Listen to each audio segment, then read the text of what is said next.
Olá, para você que está acompanhando a programação da Rádio Defensoria, está no ar o programa A História Contada por Nós, uma iniciativa do Movimento Negro Unificado, da Coordenação Estadual de Política de Promoção da Igualdade Racial e da CESAL, através do Núcleo de Ações Programáticas de Saúde da População Negra, em parceria com a Defensoria Pública Estadual. Na apresentação, eu, Antônia Pedrosa. Seja bem-vinda, Marileia, ao programa A História Contada por Nós. Obrigada, Antônia. Estamos aqui. É importante ressaltar que o programa A História Contada por Nós tem como objetivo gerar protagonismo às chamadas minorias que possuem suas vozes silenciadas e sem oportunidade de ocupar espaços em que sua fala seja validada, assim como ser um lugar em que possamos conhecer o que tem sido feito em prol da igualdade racial, inclusão, combate ao racismo e a qualquer tipo de preconceito. Também não podemos esquecer do agradecimento especial ao Defensor Público Geral Oleno Matos por propiciar esse momento único. Lembrando que você pode acompanhar o nosso programa nas plataformas online da Defensoria Pública e a live no YouTube.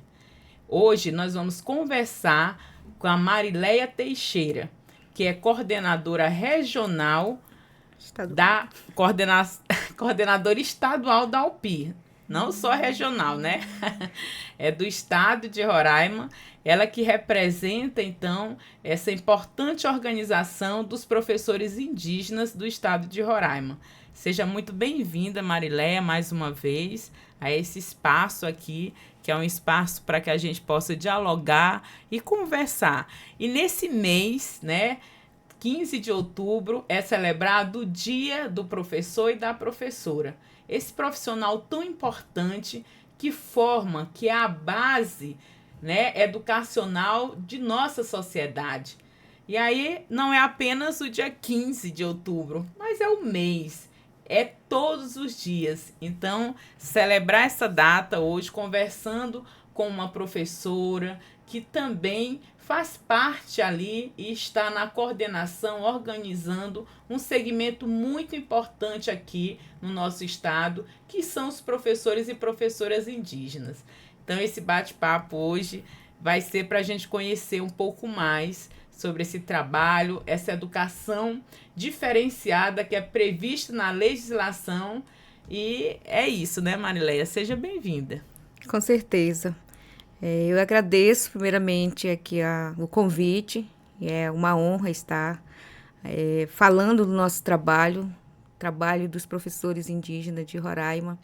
Aqui a gente traz, num contexto, um legado de atividade, de trabalho, de ações que desde o início a organização vem pleiteando. Então, é com grande satisfação que estamos aqui. Então é isso, né, Marileia? Eu acho que os povos indígenas, de uma forma geral, eles ensinam toda a sociedade brasileira, principalmente em relação à educação. Porque a educação, ela perpassa por todos os segmentos e etapas da nossa vida. E a educação, ela não é apenas aquela educação, digamos, formal, mas é algo que vem ali de base e é um aprendizado e um ensino em comunidade, não é isso? Com certeza. Isso é real, é verídico, né? E a gente só consegue sentir isso vivendo, aprendendo, estando no dia a dia. Então, a educação indígena, a gente pode dizer que é diferente da educação escolar indígena. A não educação, indígena, né? Exatamente, que ela, quando ela chega a escola limita nós, né? Faz assim, a gente tem um horário a cumprir, tem os dias a cumprir. Dentro da educação indígena é todo o espaço onde nós estamos, né? Desde o aprender, desde o dormir, desde o atar a rede, ir aos trabalhos, as pescas, as caças, então a floresta. Então, esse ensinamento que é necessário também vir, não com horário, mas vir para para complementar esse ensinamento escolar. Tanto é que nós temos aí o letramento, né, a alfabetização e letramento, que é o trabalho que nós hoje também fizemos, estamos nessa caminhada, mas o que a gente sempre tem colocado, que não deixar os conhecimentos tradicionais, que é essa educação verdadeiramente indígena. Esse legado, né, Marileia, ancestral que você traz, que o ensinar e o aprender não é apenas dentro de quatro paredes, mas é uma vivência em comunidade de maneira integral, né, que vai repassando, né? Exatamente, exatamente, porque nós, os povos indígenas, quando eu falo nós, estamos falando aqui de povos, né, no estado de Roraima, que a nossa forma de ensinar e de aprender, a gente tem muita escuta, né? Então, assim, escutar é a gente, ao mesmo tempo, estar em silêncio numa mata, ou numa serra, ou num rio, mas a gente escutar a voz da natureza, daquilo que nos é passado. Então, não é complexo, mas é por isso que eu iniciei dizendo que só vai entender dessa educação quem vive, né? Então, é significativo e isso contribui para que a gente possa estar dentro dessa parte do ensinamento, do letramento. Como é que eu ensino e como é que eu aprendo? Isso posso chamar de pedagogia indígena, para que complemente esse ensinamento que nós temos hoje nas comunidades, as escolas. E é interessante a tua fala, Marileia, porque quando tu diz assim, a gente aprende ouvindo a natureza. Porque vocês. Eu acho que quando eu falo assim, vocês têm muito a ensinar, porque nós somos parte. Nós não somos dissociados da natureza, não é isso? O ser humano como um todo, Sim. sim, né? Tem que acordar para esse lado. Exatamente. Porque a gente fala assim, o meio ambiente, né, a água, como se fosse algo distante. E aí, quando a gente vai estudar, inclusive, a anatomia do nosso corpo, 70% a 80% é de água, né? E aí a gente vai vendo que nós não somos nós e a natureza, nós somos a natureza, né? Exatamente. Somos. Marileia, e aí tem a educação, mas aí a gente tem também uma legislação brasileira que vem dizer, tá, vocês têm a especificidade, mas assim, a gente precisa também organizar horas, né? Tem que ter, como você falou, o letramento formal, no sentido de que ainda temos muitos vestibulares que é cobrado de uma maneira geral e que muitas vezes é excludente, porque, né, os estudantes do campo, das águas, das florestas, muitas vezes o que eles sabem e conhecem não vai cair no vestibular, mas vai cair ali, né, um ensino mais, digamos, de uma linguagem, de um currículo que, ao mesmo tempo, ele trata todo mundo de uma forma igual nesse sentido. Isso. E aí tem o letramento, e aí você tem os professores, tem um concurso, tem uma legislação, a gente é ligado a instituições. E aí como é que surge, então, a organização dos professores indígenas, Marileia? Então, a história, né, do surgimento da organização dos professores indígenas, ele é interessante, é significativo, né?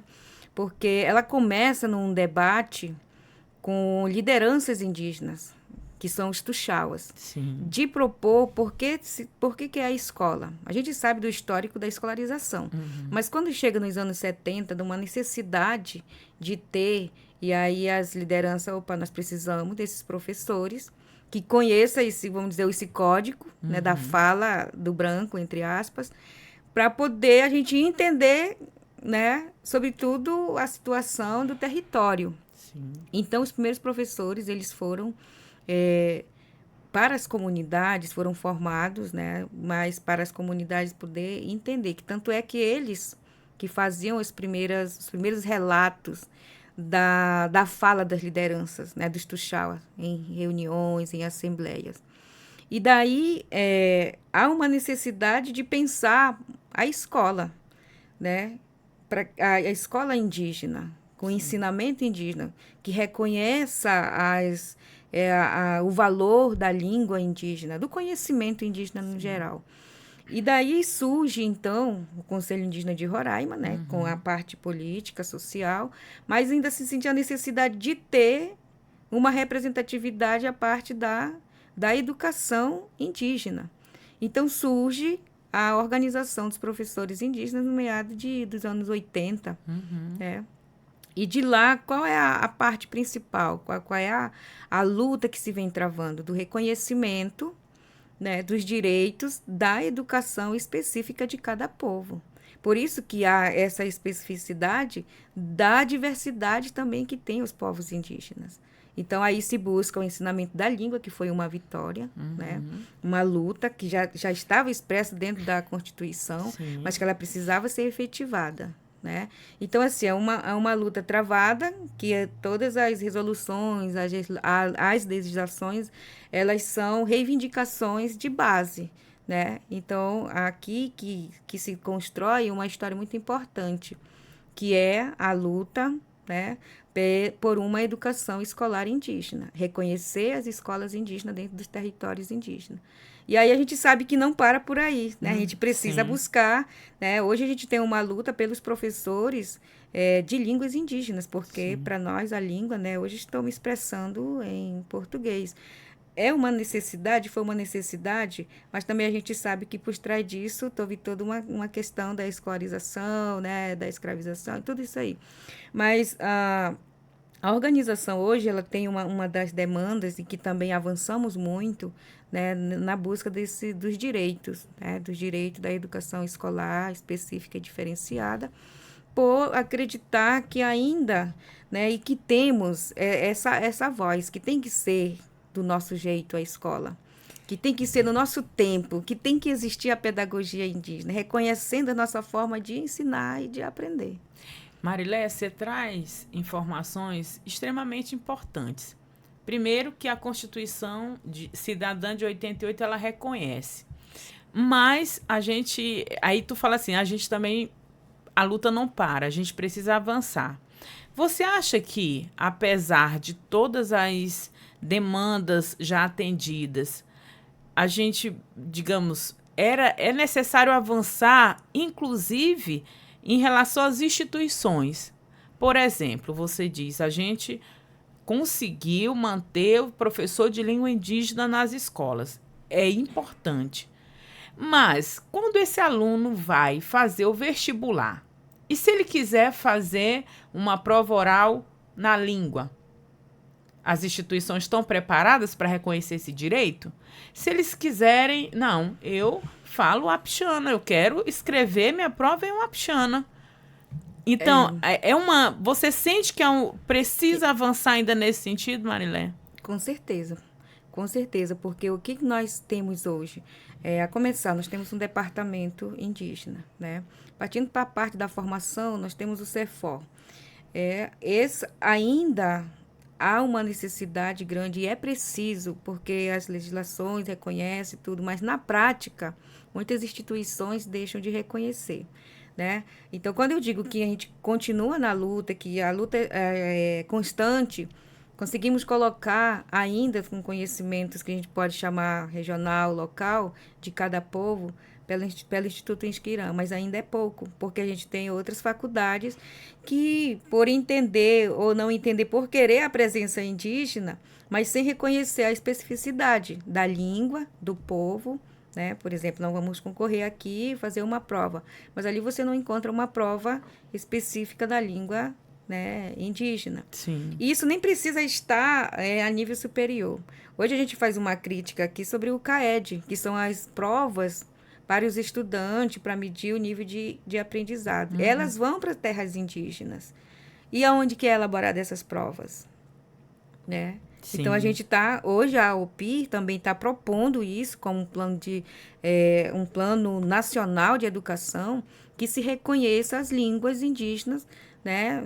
Em Roraima, principalmente, para se fazer essas provas nas línguas de cada povo, né? Então, isso é importante. Então, quando a gente chega nesse nível maior, que os nossos povos, os nossos jovens, eles vêm para a cidade, a gente tem se deparado com essa situação. E daí surge a ideia que não sabe de nada, não está preparado, sim. né? Mas se Qual a gente é... for fazer o inverso também, quem conhece a minha comunidade hoje, Se né? um doutor chegar lá na sua comunidade e você for falar com ele na sua língua wapixana, ele pode ter sido formado na USP, eu nem vou falar as universidades estrangeiras, mas aí é um doutor lá. Na comunidade, doutores são vocês. Então, se você for falar na sua língua, quem é que não vai saber de nada? Então, é isso, né? Quais são os saberes importantes? Quais são os saberes que a nossa sociedade ainda reconhece institucionalmente? E aí a gente vai fazendo aquele debate sobre o racismo étnico, né, racial, que justamente por muitos períodos aí excluiu do currículo escolar o ensino e a história tanto da população afro-brasileira quanto dos povos indígenas. E aí a gente tem uma legislação de 2008, né, que diz aí que é obrigatório o ensino. Mas qual é esse ensino que está indo ainda? Porque, assim, não é só os indígenas que precisam saber das suas histórias, é toda a sociedade. Eu participei de um evento na Bolívia e lá é muito assim bonito de ver, porque os povos indígenas, lá a Constituição é escrita na língua, eles fazem as provas vestibular na língua indígena, então eles falam o tempo inteiro ali na língua, e eu acho que é isso. Por que eu tenho que falar a língua que o colonizador impôs e não a minha que vem da minha raiz ancestral, né, milenar, porque são muitos anos. Sim. E é isso, né, Marilé? Eu acho que falar sobre essa organização é, sobretudo, buscar com que o Estado brasileiro reconheça esse direito e que, de fato, ouça. Porque quando a gente fala assim, é muito bom eu preparar uma prova lá em Brasília, né, do SAEB, e aí eu vou aplicar essa prova nas comunidades, né, de matemática, essa prova de português, e quando, na verdade, eu não estou avaliando aquele aluno na íntegra do que ele aprende em comunidade. Mas eu estou apenas dizendo que eu quero que seja avaliado a partir do que eu concebo de educação formal, né? Sim, com certeza. É interessante fazer essa discussão, porque tem muitos ainda que entendem, infelizmente, são as pessoas que estão nas instituições e que trabalham com a educação escolar indígena, que oferece formação, né? E não conseguem entender da forma do debate que nós estamos fazendo. Por exemplo, vão criticar, mas então vai ficar só com aquele conhecimento, né? E hoje a gente entende que não, que tanto o conhecimento, digamos, regional, o conhecimento de cada povo, ele tem que sim estar com um conhecimento também nacional, né? Para ter uma ideia, por exemplo, uma prova que foi aplicada, isso dos primeiros ao quinto ano, num um povo e que esse povo não domina muito a língua portuguesa e que as provas tudo em português, e dá para ele interpretar e saber sobre a valsa. Uhum. E a dança desse povo é a dança o areruia, o chimidim, o parixara, que é a dança daquele povo. Sim. Ou seja, isso também não impede do que ele possa entender o que é a valsa. Né? Mas se fosse a pergunta diretamente do chimidim, do areruia, da realidade, ele teria ali a prova, né? Mas são questões que é importante debater, mas é importante também a sociedade reconhecer, né, isso como parte viva de um povo e que não se sobrepor, como foi sempre colocado, né? E aí eu puxo aqui essa questão, por exemplo, a história tem que ser contada por nós, né? Tem que ser escrita por nós, Sim. né? E assim, é exatamente quem é silenciado nesse mundo, né? Foi sempre aqueles que acharam que nós somos patrimônio de alguém, né? Tendo nós como parte, não, a gente está aqui com os Objetos indígenas, de com estudo. objeto de estudo. Com os Né? negros, Então, com os os indígenas. negros, com os indígenas, sempre, né? E nós vamos se reverter, e nós já começamos a reverter. A Sim. partir de uma organização, né? Que hoje luta pela educação escolar indígena. Já avançamos, precisamos avançar. E avançar é nesse fazer mesmo, Sim. né? Fazer com que se reconheça, porque já está escrito. Mas quem que vai fazer valer o que está escrito? E para além da sociedade ela reconhecer, as instituições respeitarem, né, os conhecimentos e a partir da concepção dos povos.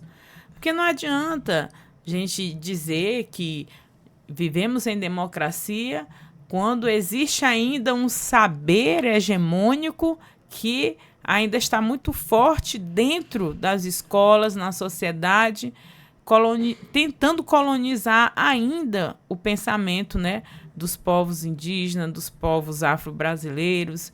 E aí a gente compreende que a educação, ela de fato liberta. Mas que educação é essa? Qual é a educação que nós queremos? E aí, Marileia, a OPI ela vem também tanto para dizer para a sociedade que os professores indígenas, eles têm os saberes, que estão ali para justamente fazer também essa mediação do conhecimento, mas que essa mediação do conhecimento, na hora da avaliação, porque tem essas avaliações, tem a formalidade, como que a gente vai avaliar, então, esse aluno, né? E aí tem que ouvir, né? A OPI hoje, ela tem buscado exatamente, assim, fazer as políticas públicas acontecer, mas também promover, né, ações. Tanto é que nós temos aí, porque o professor indígena, além de ele ser professor, ele tem que ser escritor, né, pesquisador, para poder levar esse conhecimento, né? Que hoje a gente tem, assim, essa história ela tem que estar escrita para o mundo, para que o mundo possa conhecer, né? Então, assim, a gente tem uma gramática, né, da língua macuxi. Começamos com macuxi, mas a gente tem outros programas, né, em apoio à Universidade Federal Instituto Esquirã, que também está promovendo as cartilhas, né, nas línguas wapixana, e daí a gente vai por passo. Isso por quê? Porque a gente acredita, a gente sabe e levamos também a conhecer que as falas, né, para o mundo de hoje, ela tem que estar registrada, escrita. Então, a gente tem levado isso também. E a nossa batalha, né, como organização, é isso. Além de promover, a gente apoiar o trabalho dos professores, né, e fazer também a política pública acontecer, né, buscando parcerias e levando as demandas da educação escolar indígena. E aí você sente, por exemplo, são quantas línguas faladas aqui no estado de Roraima? Nós temos hoje 14 povos, né? O 14 ou 13, não me fala a memória, mas assim, tem as línguas que são as oficiais, né? E tem as regionais, né? Então, assim, por exemplo, a língua macuxi, ela vai se diversificar em 3 ou em 2, que a gente chama a língua do povo das serras e do povo do lavrado. Então, só aí a língua macuxi, tu vai ver que o macuxi a gente... 3 variantes. E tem aí umas 2 variantes, né? Uhum. Então, assim... E aí a gente mais chega a 200 e poucas línguas aqui. Só aqui em Roraima? Não, se não me falha a memória, né?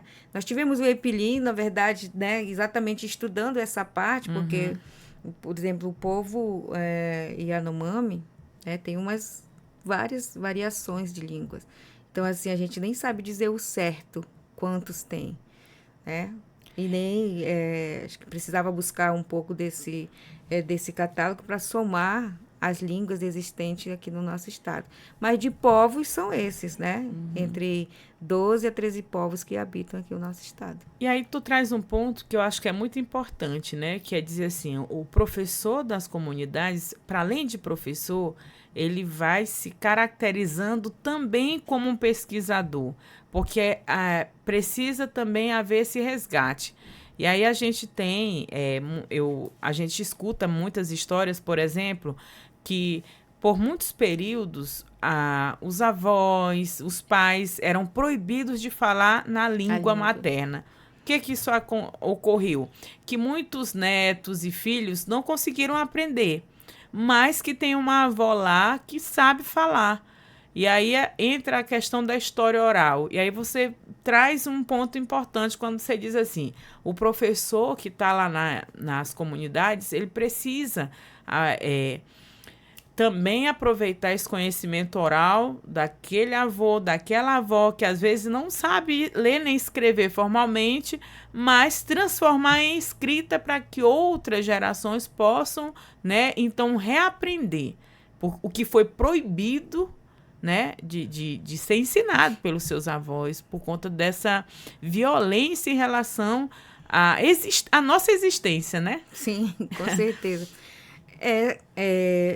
É bem provável, né, que a gente precisa hoje fazer um trabalho com os nossos avós. Por exemplo, eu sou fruto disso, né? Descobri que meu pai e minha mãe falavam a língua quando eu ouvi eles falando com outros, né, das idades. Então, com nós nunca falava. Aí depende de...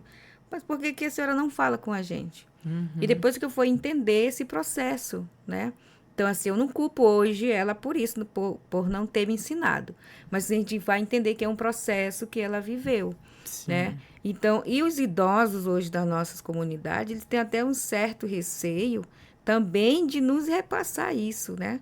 Então, e aí é que vem essa parte nossa como acadêmico, como gente que está em faculdade, para poder também fazer essas entrevistas, né, contar essas histórias. Por isso que a figura do professor indígena hoje, quando existe esse diferencial de planejamento, de ensinamento, mas também de pesquisa, né? E isso é muito importante quando leva para a escola, quando tem esse ensinamento para a escola. Que a gente diz que está garantida a nossa forma diferente de ensinar e de aprender, mas que na prática se cobra tudo um horário. Então, assim, se eu levar uma senhora para a escola, ela vai passar o tempo, ela não vai ter intervalo para merendar, ela não vai ter horário para chegar, ela vai chegar no horário dela, vai falar no tempo dela, né, e é isso que a gente luta para que seja reconhecido.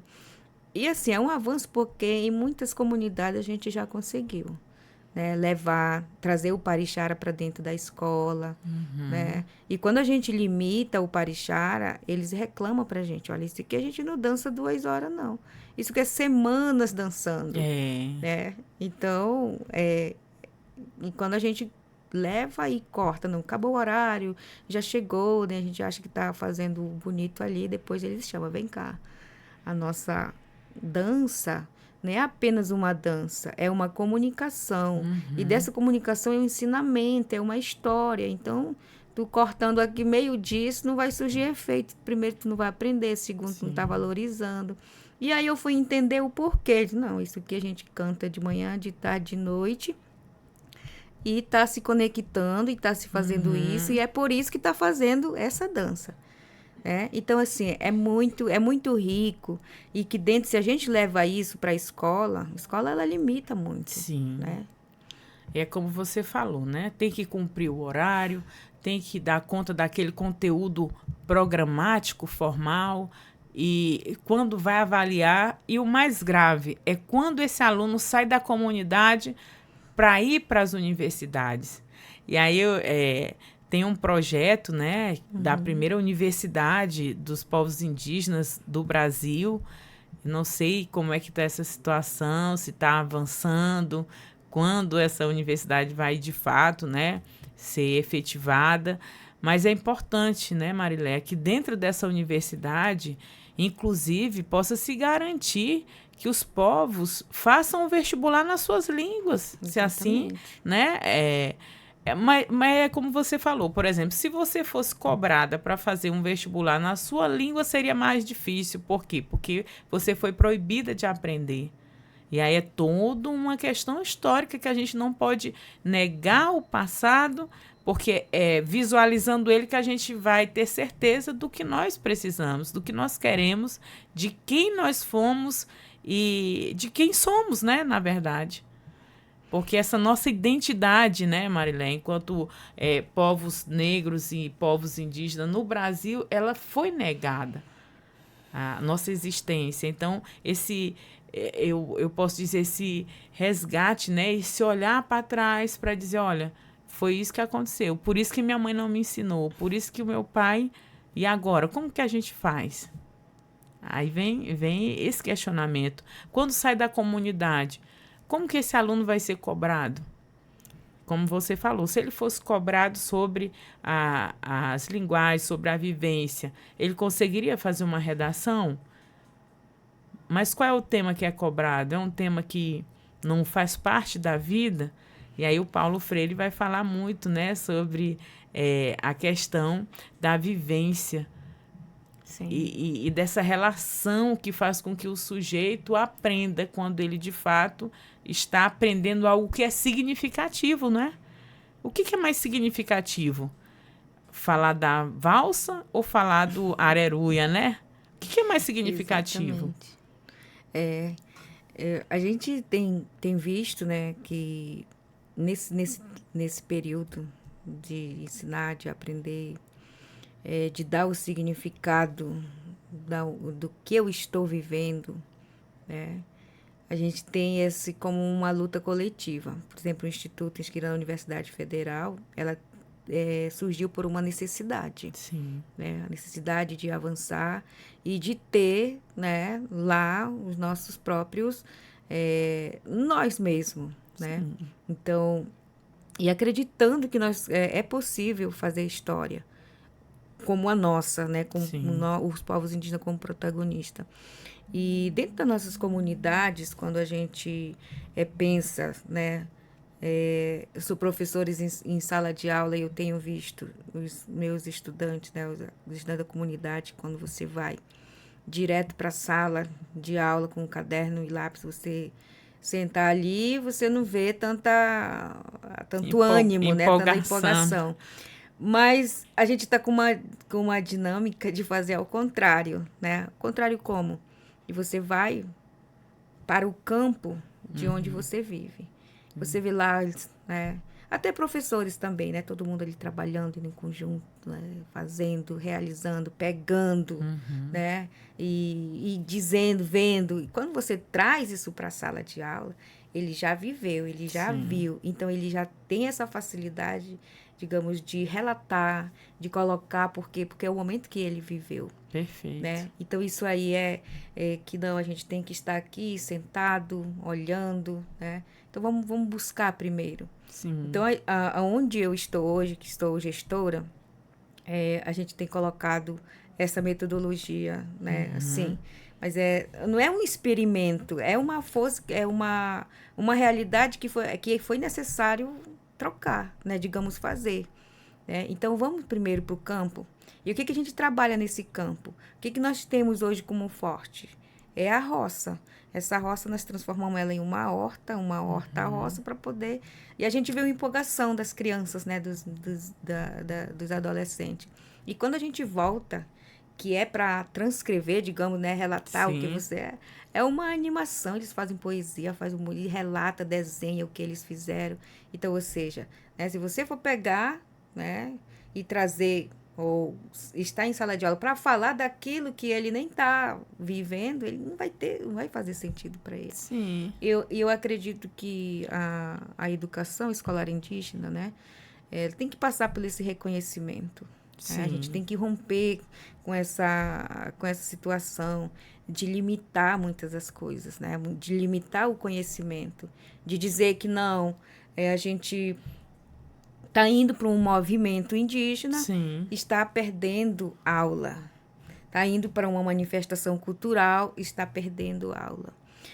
Você está participando de uma assembleia das lideranças, está perdendo aula.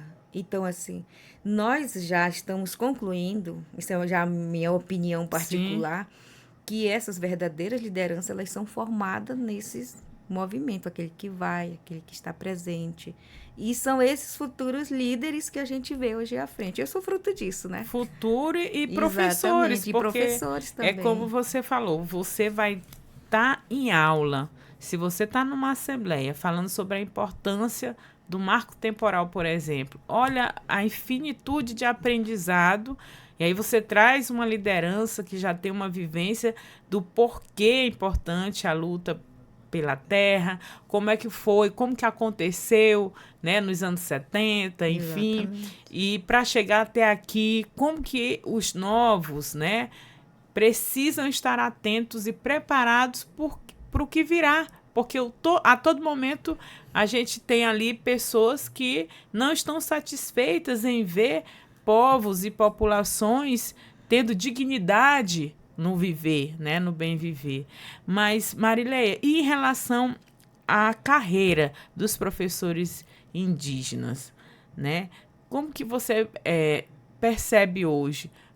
Quais são as maiores dificuldades? Quais são os desafios enquanto professor e professora indígena? Então, ultimamente a gente tem travado assim, as lutas, né, dentro do movimento da Organização dos Professores Indígenas. Hoje nós conseguimos um espaço, né, de estar na luta pela educação escolar indígena, conseguir a categoria educação escolar indígena, né, Sim. com educação. Mas isso não para, né, a gente sente hoje uma necessidade de ainda continuar, porque nós temos professores que vão aposentar, né? A gente tem um concurso que não supriu a necessidade, tivemos aí 1.000 vagas, mas devido a várias situações, principalmente da formação, que muitos passaram, mas não conseguiram assumir, né? E a gente ainda há essa necessidade que vai ocorrer, porque os concursados de 2002, né, já estão aí à beira da aposentadoria. Então, a luta hoje é que a gente consiga, nós, né, mais uma... estamos na busca de mais 500 vagas, né, fazendo esse levantamento. Passa por uma dificuldade, porque a formação, né, ela não chega como é para chegar. Então, assim, nós temos as áreas indígenas, né, que são de difícil acesso. Então, assim, nós não conseguimos chegar hoje com os professores na sua formação plena, né, com uma licenciatura, ter toda esse meio da formação para que se possa ter estabilizar dentro da carreira da educação escolar indígena. Então, assim, é uma luta e que dentro disso também a gente sempre coloca como uma especificidade, né? Porque é diferente da educação, digamos, da cidade, né? Do interior, tanto é que a categoria educação escolar indígena é porque se tratar dessa especificidade, né? Nós temos professores que ainda precisa do magistério, né, regiões, e que ainda estão com o magistério, que ainda não chegaram a fazer uma licenciatura. Uma graduação. Né, uma graduação pela distância. Especificidade, né? Exatamente, e também pela distância, né? Hoje nós temos professores dentro da Faculdade Clarentiano, um convênio que a organização conseguiu fazer, mas também passa por uma dificuldade de conclusão. Né? E a gente sabe que a permanência, né, desses professores em continuar, né, Marilene? Então, assim, a gente se trata de uma carreira também específica que é necessário se fazer. Sim. Né? Então, e nós conseguimos fazer uma comissão para trabalhar sobre essa especificidade da carreira também do professor indígena. Sim. E de toda a categoria indígena, na verdade, né? Sim. Então, mas é uma luta que a gente precisa avançar e que nós contamos com o apoio também dos educadores, né, Sim. em geral. Então, a AUPI, ela vem sendo essa organização, essa voz, né, com muita potência, com muita representatividade. e os professores se organizam, a comunidade participa, e os povos indígenas são esse exemplo, né, de educação na integralidade do sujeito, formando para a vida, né, Marileia? Exatamente, é uma luta coletiva, né? Sim. A gente coloca que é de professores indígenas, mas tem toda tem toda uma composição que é Sim. coletiva, as lideranças, os pais, os próprios estudantes, né? Por exemplo, nós vamos realizar agora a nossa 30ª Assembleia dos Professores Indígenas nos Três Corações. Então, vai vir todo mundo participar, desde alunos, pais, que também são merendeiros, né? Que são os zeladores, que são os professores, né? Então, é todo mundo que vem, as lideranças indígenas, as organizações indígenas. Então, assim, a gente puxa a parte, mas a gente faz essa luta na coletividade. E isso é um exemplo de exercício pleno da democracia, né? De gestão democrática e partilhada. Inclusive, você sabe que o VAA, que é o Valor Aluno Resultados, é um recurso que o governo federal disponibiliza para entes federados, mas que tem alguns critérios para receber. Sim. Entre os critérios, a gestão democrática. E quando a gente visualiza como que acontece a gestão democrática nas sociedades não indígenas, não existe, né? São indicações. A sociedade não se mobiliza para eleger quem você quer que, de fato, esteja ali à frente daquela tão importante organização que é uma escola. E aí, no estado de Roraima, a gente tem ainda um agravante, que são a militarização das escolas, onde você tem militares como gestores das escolas, né? Tirando, assim, o fator pedagógico de ensino como a principal importância e representatividade da existência de uma escola. E aí os povos indígenas vêm e dão mais esse exemplo, né, de gestão democrática, partilhada e em comunidade, né, Marileia? Pois é, e isso é assim, a gente fica olhando, né, de certa forma que são reconhecimentos que é necessário ser feito, que são partes que a gente já vem fazendo. Então, assim, uns meses atrás, né, estava todo mundo correndo aí ao departamento indígena, não, a gente quer aquela carta que é da indicação que a comunidade faz. Até então não estava entendendo, né, o porquê. E aí se junta, porque de fato é isso.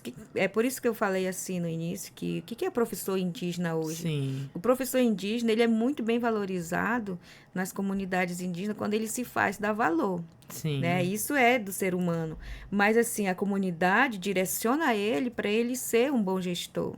Né? Por quê? Porque ele passa por uma avaliação que é essa da participação tanto na sociedade, né? Quem se criou na comunidade, ele sabe da realidade de como é, da participação de tudo. Tem festejo, ele está organizando, ele é aquela liderança que é visto de conduzir.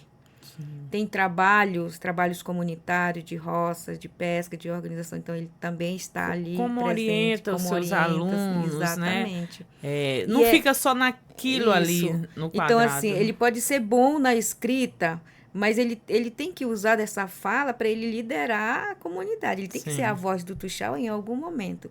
Se ele não faz isso, ele é um professor, mas não é um professor...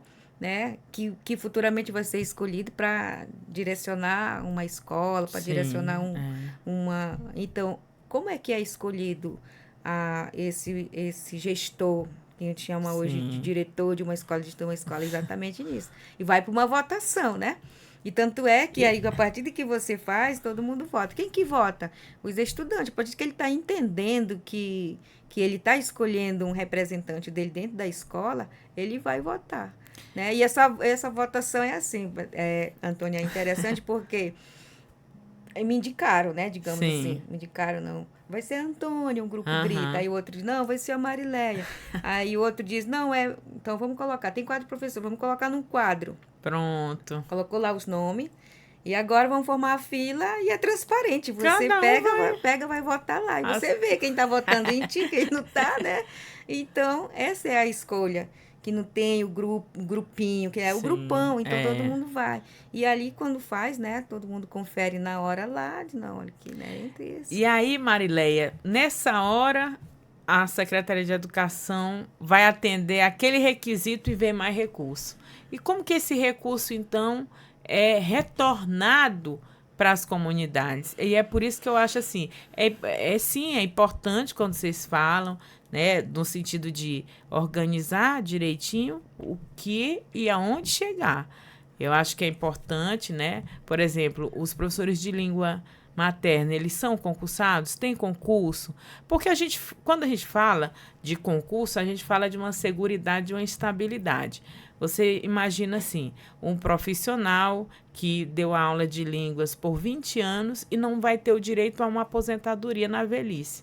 Não vai ter direito, se adoecer, a uma seguridade. Como é que você vê essa luta para que esses professores sejam reconhecidos e possa haver um concurso para eles? Então, nós temos hoje, que é uma reivindicação da organização também dos professores, a formação específica para os professores de línguas indígenas, né? Sim. Isso na metodologia do ensino, né? Então, aí nós temos a Mogó Xandã, né? Uma reivindicação que é trabalhado pelo CERFOR, né? Mas aí a gente já está pensando realmente de uma formação superior para eles, dentro também da metodologia de línguas indígenas, né? Para que a gente consiga chegar com eles. Eles fazendo o magistério, a gente já pode, né? Tem um Estamos já, perfil, né, para poder colocar ser exatamente, submetido. exatamente. E aí essa é a grande luta, é por isso que eu estou dizendo, né? As legislações estão aí, mas quem que vai garantir isso para nós? E É a a gente pensa a organização, né? organização nessa reivindicação e com esse grupo também que quer, que Sim. tem. Então, se eles estão ali, é porque eles querem. Então, essa é a luta que nós estamos nesse momento, né? Então, eles vão vir para a Assembleia, a gente vai colocar esse espaço. Acho que eles já estão concluindo o magistério. É importante a gente garantir eles com o magistério, né? E daí a gente já poder trabalhar contando de um concurso mesmo que venha reconhecer o professor como professor de línguas, né? Efetivar, garantir o direito a uma aposentadoria. E que é uma luta que a organização vem fazendo, mas que quem pegar e realizar, né, vai ser um ganho para o nosso estado. Sim. Então a gente está hoje focando, né, esse trabalho e buscando mais, né? A gente acha, não, o magistério não tem, mas tem sim. Nós temos muitas comunidades ainda que precisam. Os povos da Yanomami, por exemplo, né? Não tem, que ainda ninguém chega com um quantitativo nem de ensino médio, nem de ensino fundamental completo. Exatamente. Né? Então, a gente tem que puxar para essa formação, né? Garantir para todos os povos, né? Exatamente. Os 12 ou 13 que você fala que tem aqui, né? No estado e que precisam dessa atenção, não só o povo Macuxi, mas os Yanomami, como você citou, todos que estão, né, no território precisam ter essa igualdade aí de condições de acesso e também de permanência, né? Exatamente. Marileia, e aí você está quase há 2 anos à frente da OPI. Quais são os seus maiores objetivos agora, né? Ó, a gente caminhou até aqui, a gente precisa efetivar aí. Fala pra gente, assim, um pouco sobre essa tua trajetória e o que você pretende, né? Sim, nós temos, quando nós fomos convidados para estar à frente da OPI, nós tínhamos na verdade, 3 projetos, né, para a gente realizar. Que é, né? Assim, a OPI ela tem se destacado nesses últimos anos muito bem. A gente tem ganhado, tem avanço, né? Politicamente, né? Sim. E dentro da sociedade é uma organização de referência, né? Teve grandes conquistas e a gente é feliz por isso. Mas tem uma coisa assim que particularmente me intriga muito, né? E que a gente está, né, nessa batalha, que são questões administrativas. Sim. Né? A gente, por exemplo, eu estou em sala de aula eu não consigo ficar com dedicação exclusiva para essa função, Sim. que é de grande importância. A gente atende hoje o estado de Roraima. E assim também como toda a composição executiva da nossa organização, Sim. que são professores, né? Por exemplo, hoje não tem ninguém aqui comigo, ou na sede, porque primeiro a gente não tem a sede, né? Que é a estrutura física própria da organização. Então, essa é uma das lutas que nós temos. São 30 anos de organização. De organização, praticamente, e a gente não tem uma estrutura física. Então, nós estamos nessa luta nesses 2 anos, que com o tempo é muito, mas para o ano é pouco, mas nós conseguimos um terreno, né? Sim. E a gente está na luta para estruturar ou para deixar o terreno no jeito de construir, né? Sim. Então, essa é uma das lutas que nós estamos fazendo e também da atualização do estatuto, né? Do próprio estatuto da organização. Garantir mais tempo, né? Compor também as cadeiras que a gente ocupa hoje e colocar em algum momento, garantir que a coordenação ela fica exclusivamente para que possa se dedicar e avançar com os trabalhos que já vêm sendo feitos. Então, essa é uma das lutas que a gente vem fazendo. E também estruturar um local de atividade de realizações de eventos da própria OPI.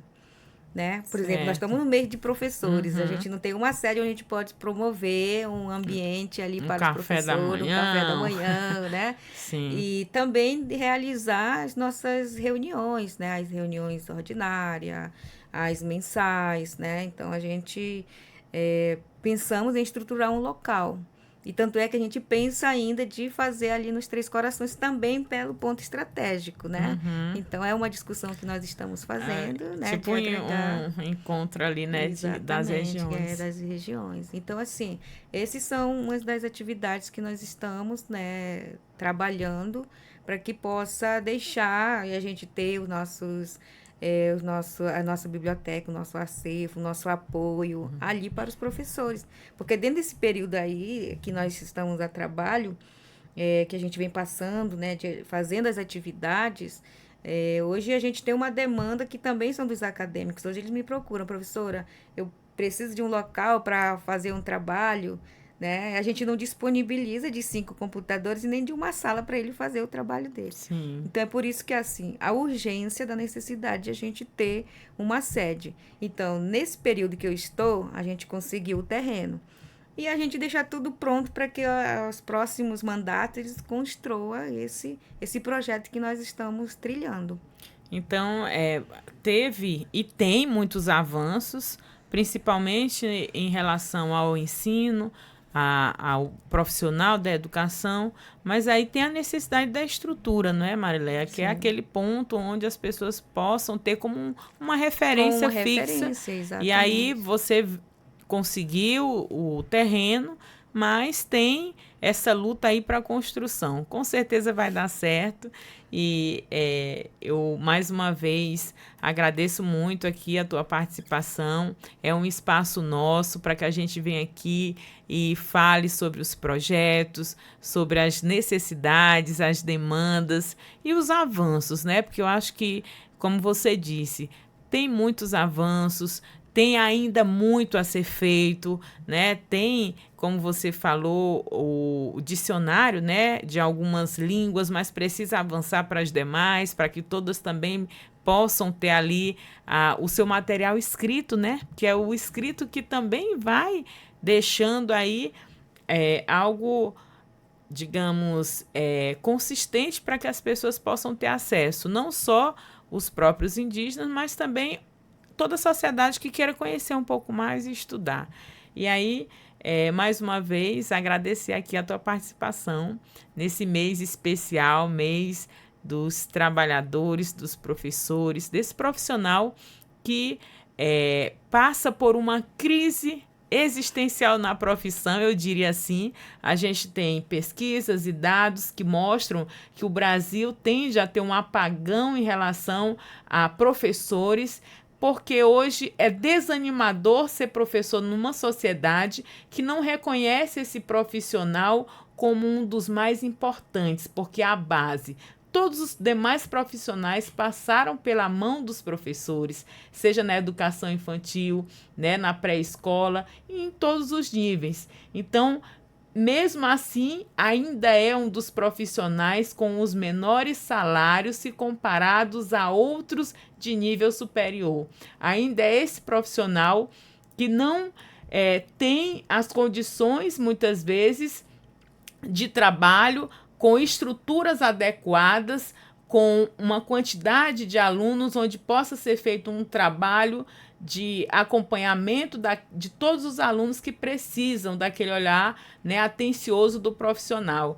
E a gente tem um adoecimento em massa praticamente desses profissionais e, como você falou, você, apesar de ser coordenadora, precisa trabalhar porque não pode ficar à disposição para organizar a luta desses professores. Então, é o mês do professor, o dia 15, mas que a sociedade e principalmente os nossos governantes precisam ouvir a nossa história para que entendam o que de fato nós precisamos enquanto valorização. A gente tem carteiras, a gente tem corridas. Qual a condição dos professores, né? Para fazer as corridas, para usufruir de uma carteira com desconto, eu vou ter dinheiro para pagar a outra parcela? Então, nós precisamos ser ouvidos dentro das nossas necessidades enquanto educação e educadores, né, Marileia? Com certeza. É também um desabafo nosso, né?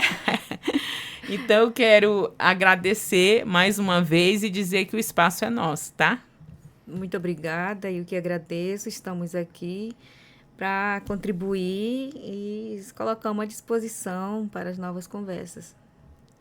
Então, um agradecimento especial também para você que nos acompanha através das plataformas digitais da Defensoria, seja no YouTube ou no Spotify. Gratidão. Lembrando que o programa História Contada por Nós tem como objetivo falar sobre todos os assuntos que nos atravessam enquanto pessoas negras, mostrando os dados, identificando as causas, pois só assim poderemos avançar rumo à igualdade racial e por uma sociedade sem nenhum tipo de preconceito.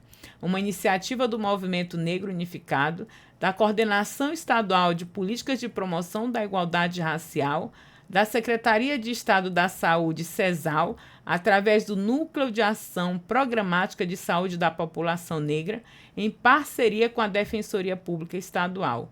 Até a próxima. Afroabraços.